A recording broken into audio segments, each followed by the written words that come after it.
Voice of the refugee, yeah. Voice of the refugee, yeah. Voice of the refugee, yeah.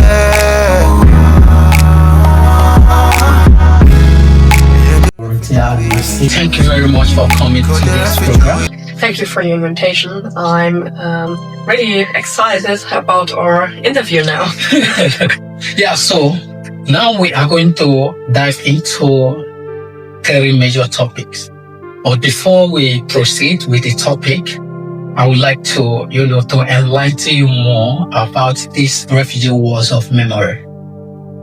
Refugee Walls of Memory, Voice of Hopes, is a podcast and dialogue space where a simple room, like you say, becomes a bridge between what refugees endure and what they still hope for.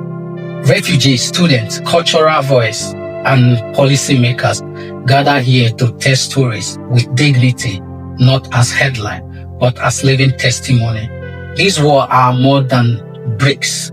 True Journey of Desperation, which is my book, The Culture of Refugees, which is the event, and Voice Without Border, which is my organization, they have become silent witness to desert, sea, survived, and the long asylum struggle.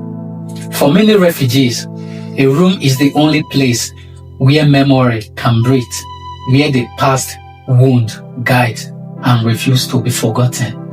And today we are going to discuss about some major topics, where the topics is behind the wall, growing up, learning, and rising against a politics of exclusion and fighting for the right to belong. So now, before we proceed on, I would like you to introduce yourself properly to the audience and your hobby, your field of work, your what you do in terms of agitating for the less privileged and fighting for the voice like my own voice to be heard and people like me to be important and noticed in the community that we are living today. So now it is your turn to tell the viewers over there what they have to know about you as a person and as a German. Okay. So, hello, my name is Vany. I'm, for now, a student. I'm studying psychology, and I'm also working in the pedagogic field. Yeah. Pedagogy, yeah. And so you asked me about my hobbies. Yeah. I have several hobbies. Yeah. I like to crochet. I like crochet. Many Really? things. Yeah, like pullovers. Yeah. And many little things I love. That is fantastic. I'm also writing and several other things. Yeah. But I'm also active, political active. Yeah. I'm a part of the Bamberg queer community where people from minorities, as I count myself, standing within a community, being brought together and warmed. And I also want to be more active for people with refugee experiences, but also with migration experience or backgrounds, so that we all come more together and be more empathic for each other and for each other's problems.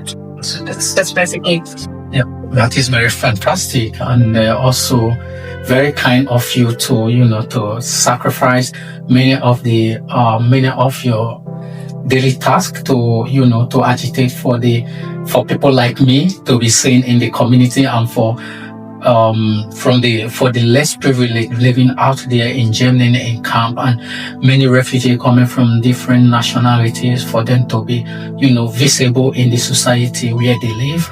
And I must say that is very, very, very interesting, and that is what nature called humanity, not what our leaders are striving for democracy, why they are not practicing the democracy. So I love that, and from this I would love to ask, but maybe before I ask, I will also like to introduce myself briefly before we start. My name is Destiny, and I'm the coordinator and executive of Voice Without Borders. And Voice Without Borders, like you know, that is a platform where we amplify the voice of the less privileged, and where we also amplify the voice of non-livings, those who never made it through to reach European soil, and also where we speak out for those souls being dehumanized in European borders, being discriminated, being subjected to everyday racism in Europe. And also is a platform where we use art, where we use storytelling, where we use different form of art, both visually and the spoken words, music, to speak and raise awareness of people like me, and people like me who never lived to see where they always dream of. Because every human, every soul who left his home does not leave his home because of a fun. To become a refugee is not always a fun. It is because of your home. Either your home is on the mat of the shark or something is chasing you. So we built this platform to amplify their voice, because there was a woman who died in our boat. The last sound that she made is that, oh, who will tell my parents? Who will tell the world what we see? So many people made a sound that was never heard by anybody. But here I am today. I'm trying to bring those large people. I lose my baby. Words that people screamed. Those screams that women scream when they were forcefully raped, where they cannot speak by themselves. So this platform is that platform that will raise those voice for people to hear that this type of things happens along the way. And I'm also very privileged to have you here to help us raise awareness on these issues that matters, that Europeans always want to silence. So now we are going to dive into the topics that says, where voice lock away, refuse to stay silent. This is a platform for those who grew up unheard and now speak truth to power, because dignity is not a privilege, it is a right. Today and together, both of us, we talks about the stories the system try to hide, and the world must hear us now. So as we proceed, then I'm privileged to ask you first question. This first question we explore on kids growing up in asylum houses or in camp. You are a German. You grew up in a civilized world. So you know what humanity is. You know what justice is. You know what injustice is. You know what the asylum jungle is. So I would love to ask you, what have you seen in the daily lives of children, mostly children, living in asylum houses? How does that make you feel to watch them grow in such conditions? I first have to specify, I once was lucky to work voluntarily in the Einkaufszentrum. I was there participating a program from the Musikzentrum e.V. And it was a creative project where children from refugees can come to us in the Einkaufszentrum, and once a week we proceed 1.5 hours just for creative working.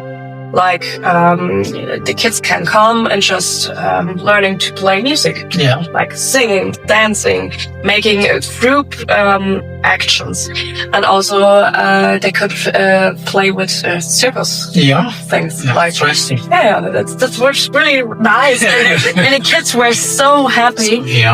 And that's the only encounter so far I've made with children from the Einkaufszentrum, and also from refugee camps or refugee homes. because only through the project and later on the refugee culture of refugee, what you made in this summer, I was encountered in this topic, and I was never been aware of it. So back to your question, what I see was that there were many children, so much children. For example, on the first day we arrived there were 50 children in one room with 2 albums. We were overwhelmed. We could comprehend it. It was really, really hard. But it was okay. Because the problem was many of the children are really young. Yeah. For example, just 1 year until 16 or 14. And in one room. And that's also a thing I can, I have to make a program for all ages, for all children. Yeah. So it's not so easy to make a topic that fits a 1-year-old and a 16-year-old. That's the first thing. And the second thing we have comprehended was the language. There were so many children and so different mother languages. And it was interesting, but also really, really hard to communicate.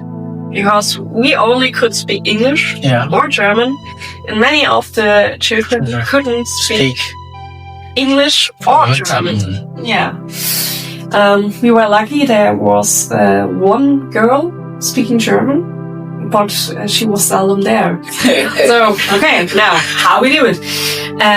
Therefore, we just communicated with our bodies, with cards, with words, with playing. And I think that was something that made it really, really exciting for the children. So each day we were there, children were already awaiting of us. They were so excited, yeah. And sometimes we also go through the area, to the playgrounds, and asking children if they want to participate for the day. Mostly there were many children that have participated. Who are interested. Yeah, of course. And that was the good side. The more depressing side was like first time I went Anchor Centrum, I was really stunned about the conditions. It was depressing because there were many people wandering around and assumingly have nothing to do. So they don't know what to do now because they're trapped in there and can't go anywhere and don't have anything to do, like going to a workshop or just making a hobby, simply a hobby. That was really depressing. And also the children, the only thing children had there were the playgrounds, which only can be used if the weather is okay. We just was there once a week. Then the Spielmobil, that is another a social project from outside where people come in with a car where I plays in the toys. Yeah, street toys. Toys, yes. And the last thing was the Caritas. They had a room specifically for women and young children. That's all.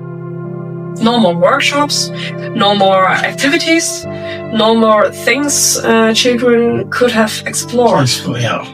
And that was really devastating for me because I remember my own childhood and I never experienced these conditions. It's just really crazy. Yeah, it's really crazy. Yeah, just so yeah. Yeah, but did you because sometimes because when I was living there in 2019, there are so many organizations that came. Yeah. When they try to like kind of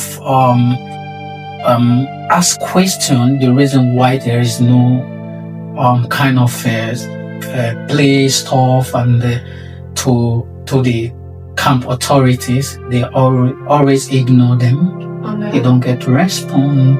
The only place we got response was when we report cases to refugee councils, then sometimes refugee council take them to court. Yeah. Of course, you know that virus they are very strong. Will I say they are institute or something like that? So sometimes they appear in court, sometimes no. So it's quite crazy, and it's quite something devastating. The way sometimes I don't speak for the kid. I don't speak for the adults. Sometimes it makes me feel so sad seeing kids. Sometimes kids will be crying for milk or for food, but they will go to the canteen where we eat, ask for them, but they will tell them there is nothing. But there are a lot of milk. There is a lot of food for kids spoiling inside the warehouse. So sometimes they don't give at all. But they started giving it in abundance when it's 2 days expired. Oh no, that's not okay.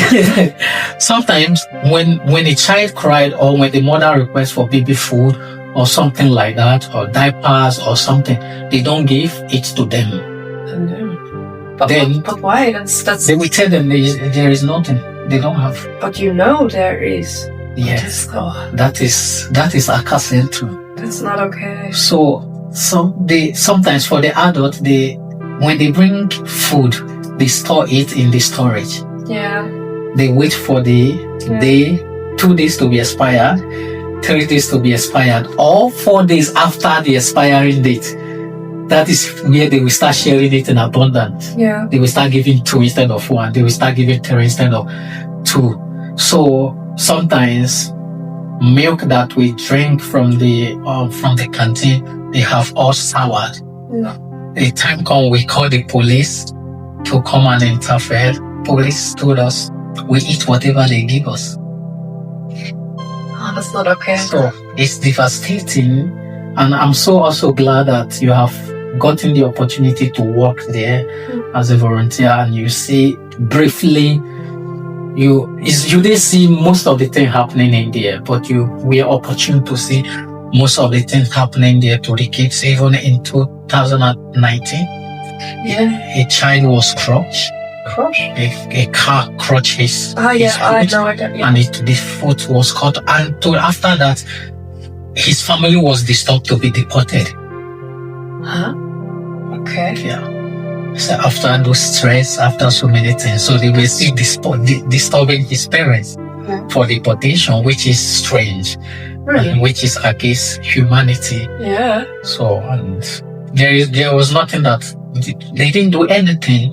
It was we that demonstrated for the safety of the kids, which I was bounced out. They never let me in because that's how I was in the epic of my political movement. The camp was so scared of me, because to the extent of all the security allowed people in, but me, they said I'm not entering. Because when I was coming, because I was not living in the camp that time, I ran out of the camp, so they called me that this happened. So I have to take my crew. There was a lot of jam at Bamberg students who work with me. Those time I called them. So I have my banners. I don't know where. I think I have the banner downstairs. So I took my banner, I hung it at the gate of the camp. I was like so loud. There was always a song that I always sang: no border, no nation, stop deportation. We are not safe here. So all the security gathered. They deprived me from entering. So I was from outside shouting. Wow. So the manager of the camp now called. Then they now give me free entry. I enter and speak to the manager of the camp. So we now scheduled a meeting. So I now went. I spoke with the manager of the camp, Miss Voif. I know. So, I also met this person. Yeah. He was very kind. He is a kind person, So, of course. I spoke to him. He said he never knew of anything happening in the camp. That could not be. So I even told him that there are many hundreds of people who have lived 2 years inside this camp, no transfer. He swore that he never. At first, I did not believe. But when I started believing that he didn't know many of the things happening there, is where he said, okay, wait, now we settle it. He now called somebody from the Regierung Oberfranken inside here. So I think it's from Regierung Oberfranken. So they now start checking the longevity of people who lives there for so long. So they now saw that there were people living there for 2 years, 1.5 years. Say, what? This can be done. So he promised me, say, Destiny, from now, we will try our best to make transfer. From that day, only within that week, they made transfer more than hundreds of people. That is where they started transferring Africans. The only people who received transfer there basically were Arabs. But Africa, we don't get transfer. Senegalese, most Senegalese are there. Yes. So this were so many things happening there. Kids were there for long, no schooling, nothing, no. Yeah, of course. So it was, and thank God that you have the opportunity to know it. And this takes us to the next question of what moments or faces have stayed with you the most after this encounter with so many things in this Accra Centrum? Okay. I will start with a positive. I want to. I would say what really sticks in my head is the happy faces of the children. They were so happy, and they have really a sprinkle in their eyes as they saw us, and we're so lucky to play and just be kids, just for a moment, maybe feeling safe here, and then just be kids. And that would be the best part. And also we had a closing event of this project in this year, and it was a festival. So we made a festival with all children that have participated, and also the adults, the parents. And we made music and also a little bit circus, like juggling and so on. And I always remember how thankful the parents are. They were so thankful that they see, oh, my kids just have fun. And also, oh, we had free time and my kids were in good hands. That was really the best. You see that people were happy, not because they were naturally happy living in there. They were happy because of the presence of you and others. So I think we live in India, when there is a program or a project going on inside the camp, we were always happy. But after the project, then the sadness returns. But I have a good thing. The project is going on. Now, up to this time. It's going on up to this time. I did not continue because I had some problems with the second person, and I had other things to do. But as I know, the project is currently going on. And that is also a good thing. And it is not founded by the camp. It is founded by other organizations. Outside. That's a good. It's good, and it's crazy with the camp and the way. I think Accra Centrum is built to devastate people and to make people lose their senses, because many people you see living in there, they don't live like humans. I will tell you the fact, they don't live like humans at all. I was surprised seeing this much people on these last buildings. It was, oh my God, how many people can fit here? Really? Oh my God.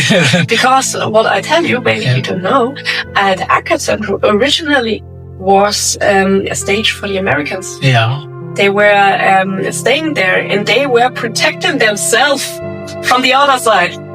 That's crazy. It's crazy. It's really crazy. Yeah, and now the ACA syndrome is used for asylum seekers. But they can just use the area, how it was for the Americans, to make a prison. But not for safety for the people in there. It's the other way around. It's crazy. Yeah. It's really crazy. Even to I think there was the time I came to realize what